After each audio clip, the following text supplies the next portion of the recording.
Behind the Game. This is a sports show, but it's really not about sports. At least it's not about the action that takes place on the field, the court, or the ice.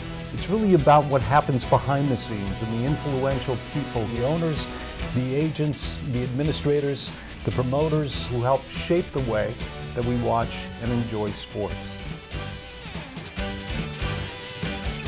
Welcome to Behind the Game. I'm Patrick Klinger, operating virtually here from the palatial world headquarters of Agile Marketing Partners. Joining me again this month is my co-host, the esteemed Bill Robertson from the WCHA headquarters in lovely Bloomington, Minnesota. And from Charleston, South Carolina, our very special guest today, Mike Veeck. Thank you for having me. This is nice. It's like old home week here, huh? It's great to have you, Mike. It's always good to have you. Well, Mike Veeck is a nationally renowned speaker, entrepreneur.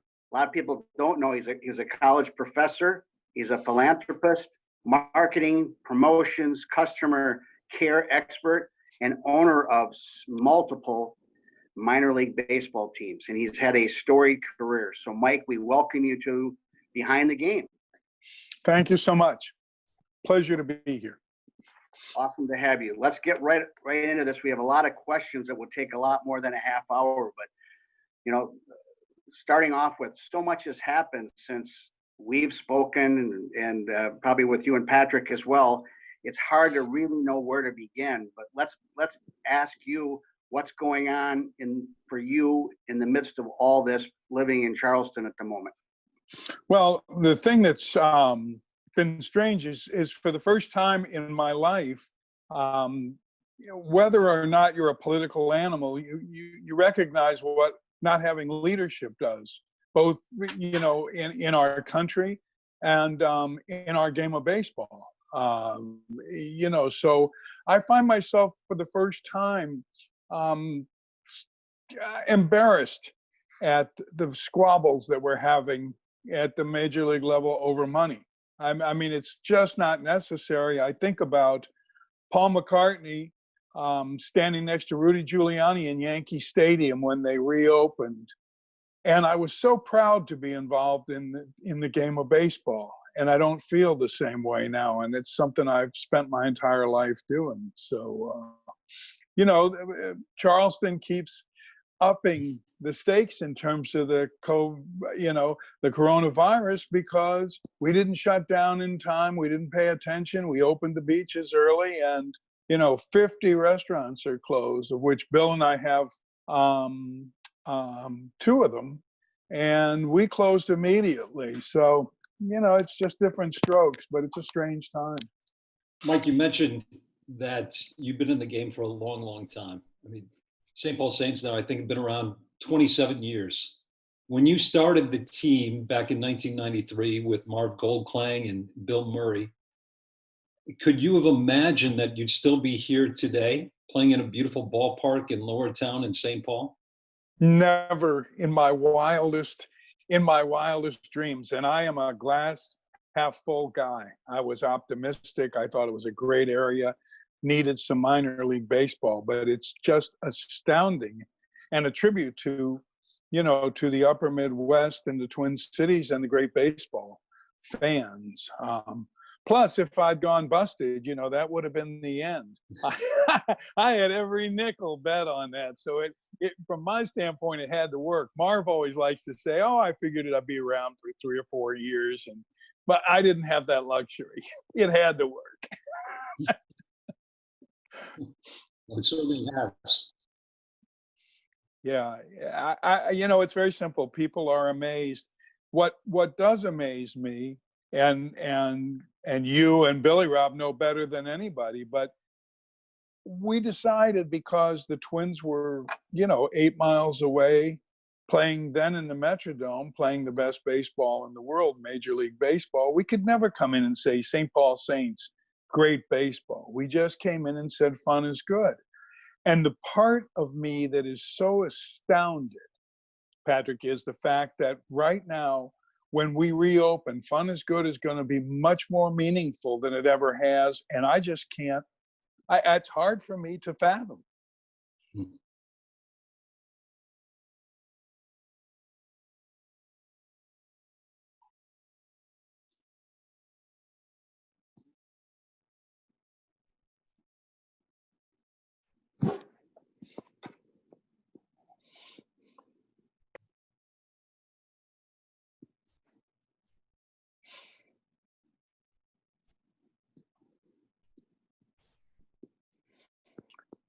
And it actually came from the unheralded star in our family, which was my mother, who was the first female publicist for the Ice Capades. And because of the nature of our father's work, of my dad's work, my mother gathered all 9 of her kids together one day and she said, "Your father's in the newspaper. That doesn't mean any difference than Johnny's father, who's a bricklayer.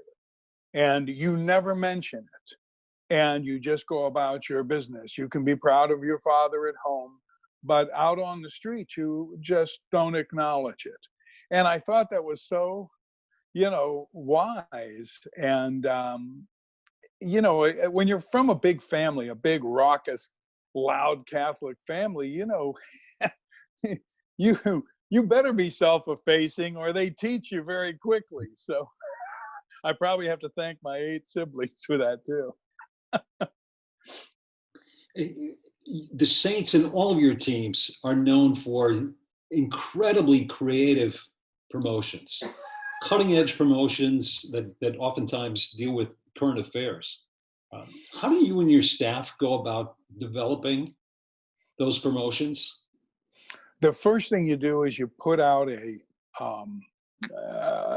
sign underneath the name of your ball club, and it says, "Wanted creativity," and there's no beatings for mistakes. And from there, it's pretty easy. Then, as soon as you read the newspaper, as soon as you see the wealth the politicians gave us, whether it's the Astros beating on trash cans, the world's largest game of of Twister that we actually painted on the field.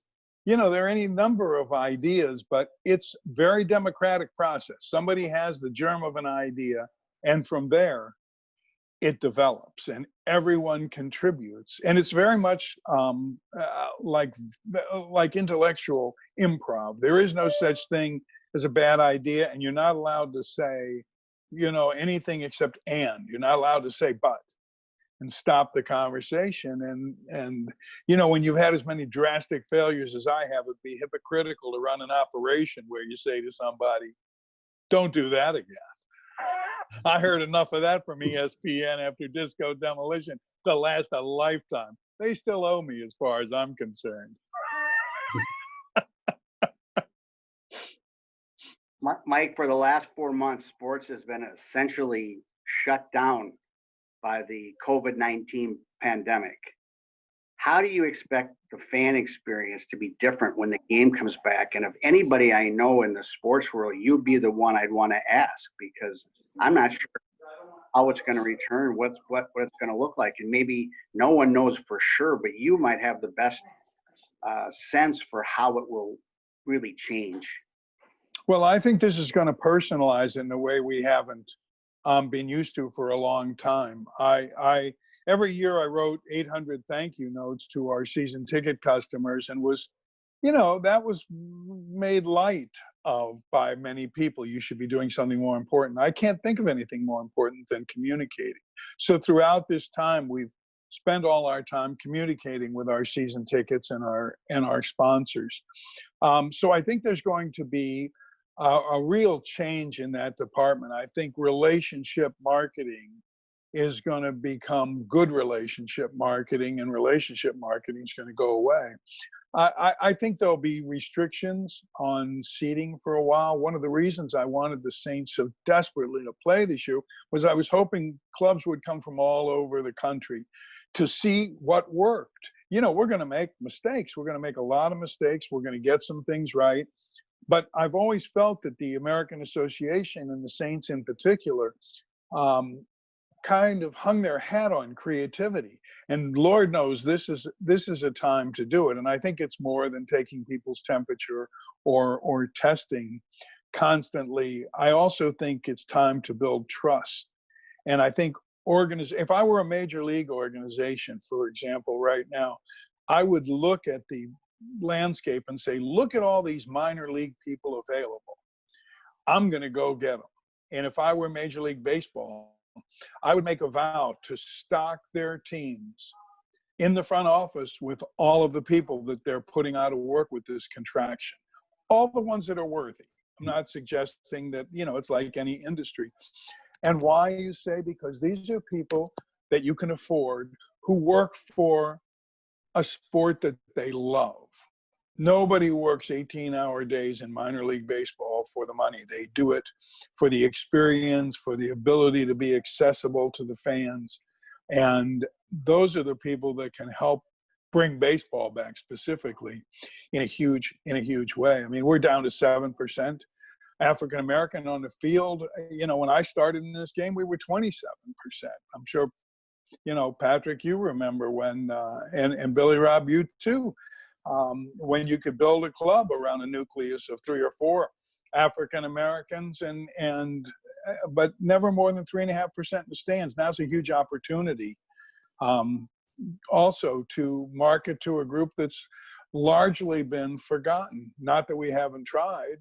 I think there are lots of people with good intentions, but out of this pandemic are going to come tremendous opportunities. The number one necessity in baseball is we need Black ownership, and we need it yesterday. And we need meaningful executive vice presidents in charge of, sales and marketing and the like. I couldn't agree with you more. Having spent 14 seasons with the Twins, I know what an issue it was to find really talented, diverse people, or maybe we just didn't make the right effort to do it. But the game has to do a better job of reaching out, I think, to different sects of society, and certainly we have to be more racially diverse, both on the field and in the stands, than we have been. And Mike, you worked with 4 different major league teams: the White Sox, the Tigers, the Marlins, and the Rays.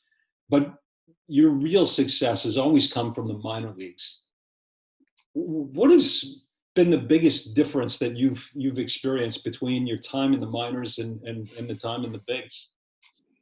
Accessibility, and everyone's very careful. I was very fortunate and unfortunate, both in the same sense, to start my career, with my old man in Chicago. And he delighted in breaking the rules. I thought that was how teams operated. And of course, it took me getting fired many times to figure out that what they don't want is any adversity. They want yes men and women and things like that. When I was in Tampa, we would sit at this long table and everyone would look down at Vince Naimoli to see how he reacted. And one day I wore a welder's helmet in, and I think it was Rick who asked me what I was wearing. And I said, this is a welder's helmet because when it starts to blow, I like to put my visor down. I don't want to get it all over me. And Vince Naimoli was a turnaround guy from the docks in Jersey. He knew what a welder's helmet was, and he couldn't help himself. He laughed. I mean, he fired me a couple of weeks later, but the point is, it's not rocket science. And right now, people require their sports more than anything. It was very telling to me that when the NBA announced that they were going on hiatus, people suddenly said, hey, we have a pandemic. We have a tremendous amount of clout in this country, and we need to earn it. We need to earn it. Look at the commissioner of the NBA. I'm jealous. I think Adam Silver is going to be the greatest commissioner in 100 years across the sports. What did he do? He's elected on Tuesday, And on the following Thursday, he's got to bounce a guy for racist comments. And he does. He doesn't look around. He doesn't call all the owners. He doesn't build consensus. He just lets it rip. And that's what we need desperately now, in baseball, is we need that kind of leadership. And you just can't be wrong. Everyone's afraid to be wrong at the major league level, in my experience. And the sun comes up the next day. I can tell you, there's a lot worse things to have happen than a blown promotion. And since I own the king of them in Disco Demolition before it's even mentioned, let's just get this out of the way. I was okay the next day. I wore out a few psychiatrists, but other than that, I was all right. Mike, your dad is the legendary Bill Veeck, owner of several Major League Baseball teams. He's in the Hall of Fame, baseball's Hall of Fame. What influence did he have on you, not only in your career as a marketeer, as an owner, but also in your life?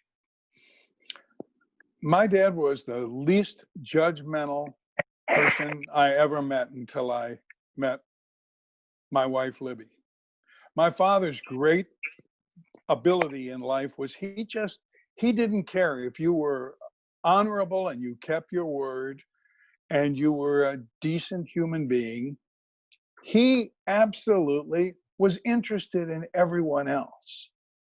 He was constantly probing the same way he did with his fans. And he ran every club, every single club.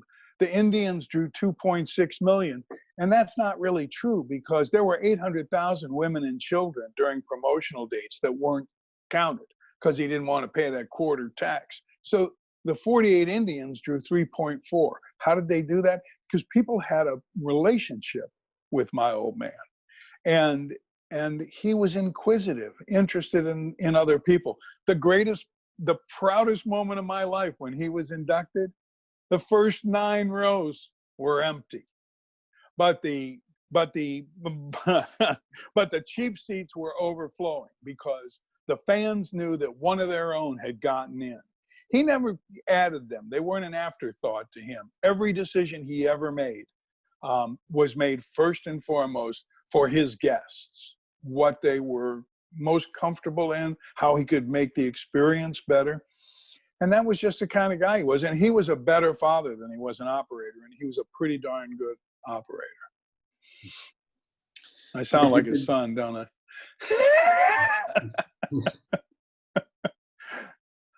You've been described as a marketing genius, a marketing maverick, a lot of different adjectives to describe you.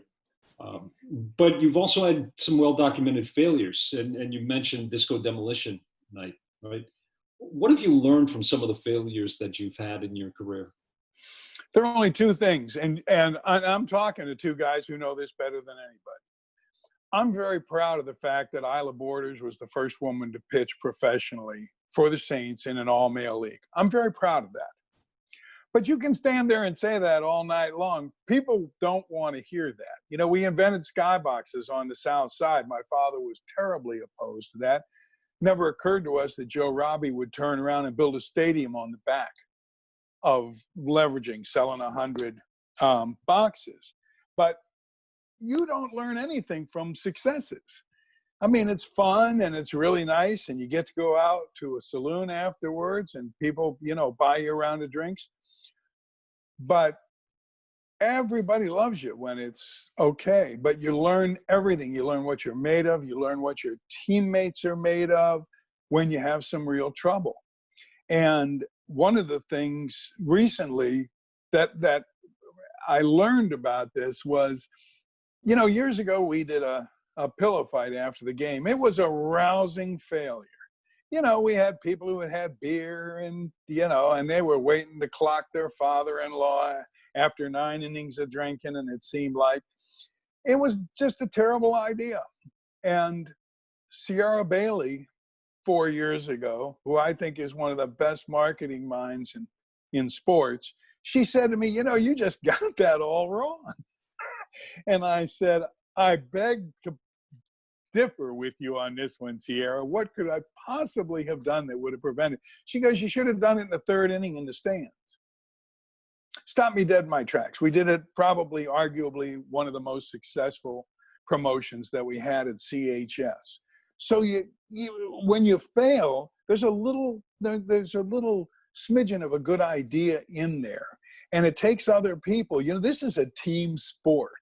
All those things are, it's nice when people write that, but the fact is, I don't deserve that.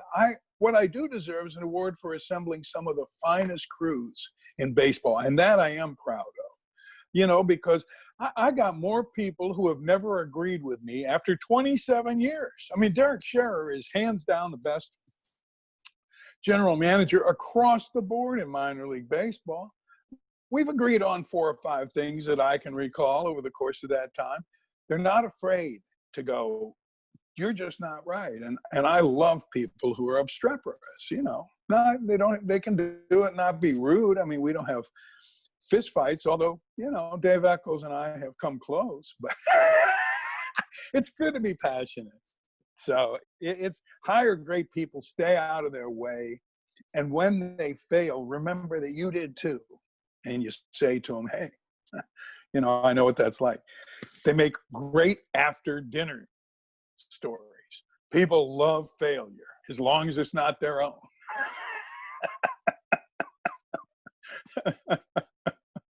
Mike, you've had a long-standing relationship and friendship with actor Bill Murray. How did you first get connected with Mr. Murray, and how did that relationship build? He, it's really funny because we've been discussing this a lot lately, because and when I was in Chicago, of course, he would come to the Earl of Old Town and hear the recently deceased John Prine, and then of course Prine would go across the street and watch Bill work with Second City, and Chicago was really a happening place. But except for the Rolling Stone party, I never really met Bill, and neither one of us remember. We both know we were at the Rolling Stone party, but it was the 70s and things were really crazy. So after I left baseball, after blowing up those disco records, it was really tough to get a job.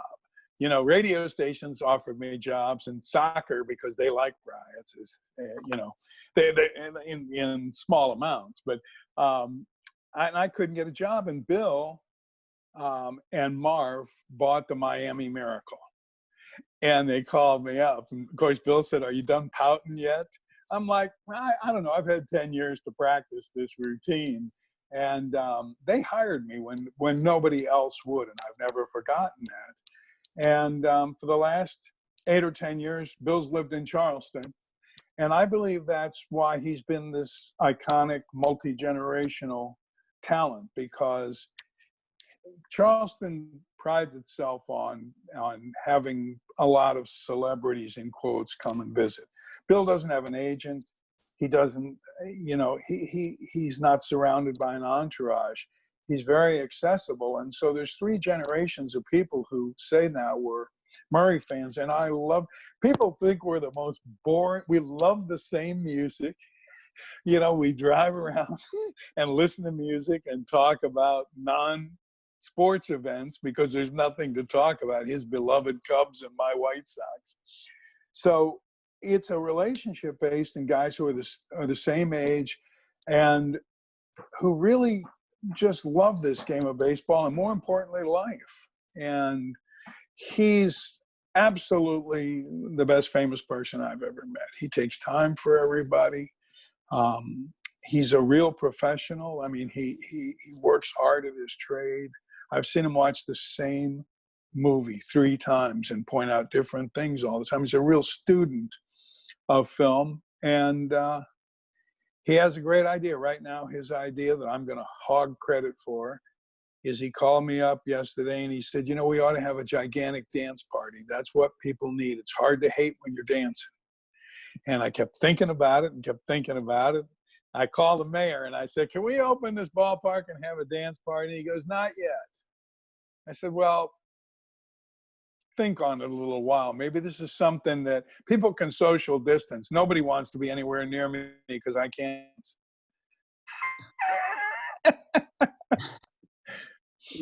Hey, Mike, this is a time of great social upheaval in this country. Much of it started right here in Minnesota with the recent killing of George Floyd. What responsibility do you think teams have to use their platforms to speak out on social issues and support the greater good? You know, the way I respond to this is to tell you a story, and I wasn't smart enough to know this, but you know, the Mother Emanuel slayings by that little cretin. He walked into a prayer meeting one night and killed 9 people, and Chris Singleton, whose mother was killed, was drafted by the Cubs and now works for us in the River Dogs front office. He's a marvelous young man, marvelous speaker. But Mayor Riley called me a couple days after the shooting, and he said, "Michael, I need you to open the ballpark and play baseball." And I said, "We can't do that, Mayor. We really can't."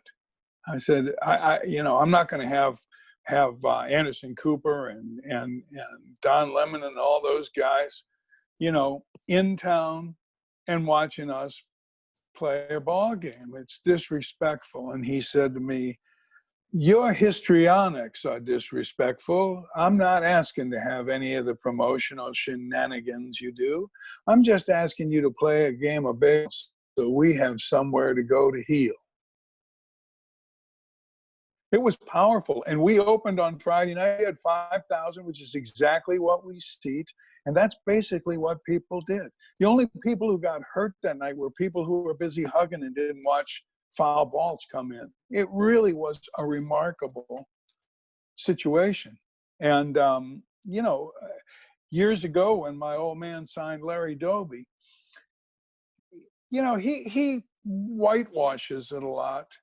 But the fact is that he and Lawrence, as he always called Larry, were in a foxhole together. And people who don't recognize Doby, but of course know Jack Robinson. Jack Robinson was college educated. Jack Robinson was surrounded by handlers. They had a plan to move him up. Larry Doby was plucked. His contract was purchased from the Newark Eagles for $50,000. Wasn't just taken and leaving one of the Negro League teams without payment. But Dad had to fly to towns because he was playing in the Rust Belt, and Doby did not get a rousing reception.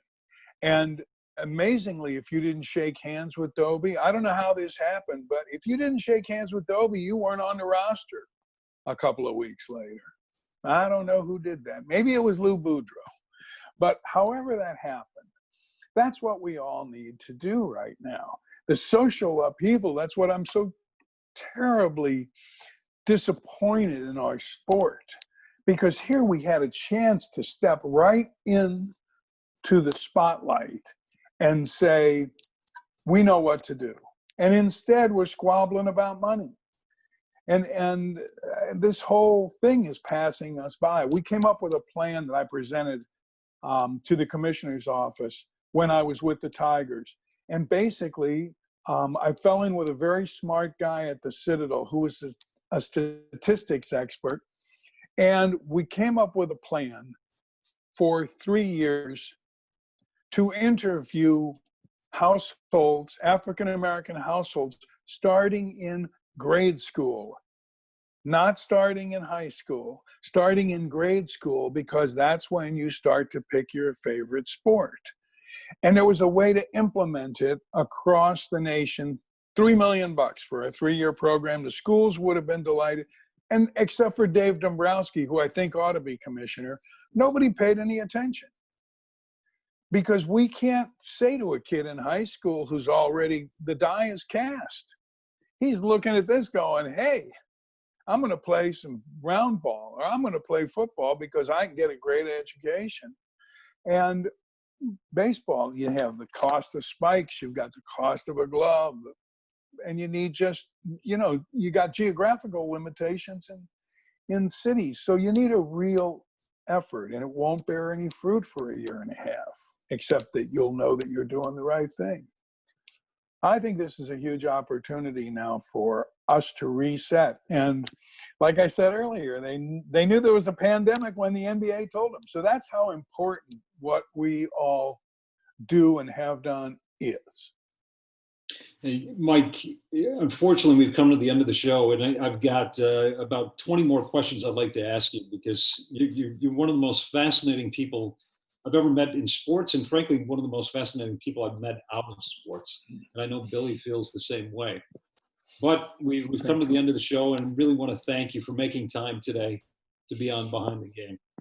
Well, I'll tell you how to take care of that. When you have somebody really important cancel next time, then you call me up, because I got no ego, and I love to talk to guys who've been in the business. It's much more fun to talk to guys who've been there, when the main act doesn't show. I mean, that's what really builds character. We have fostered, you think of all the years that we've all known each other, some of the great disasters ever known to man. I'm sure even the Mighty Ducks had a disaster, even though you couldn't tell it for years. Thank you so much. I was honored to be on. Mike, and thank you all for watching Behind the Game.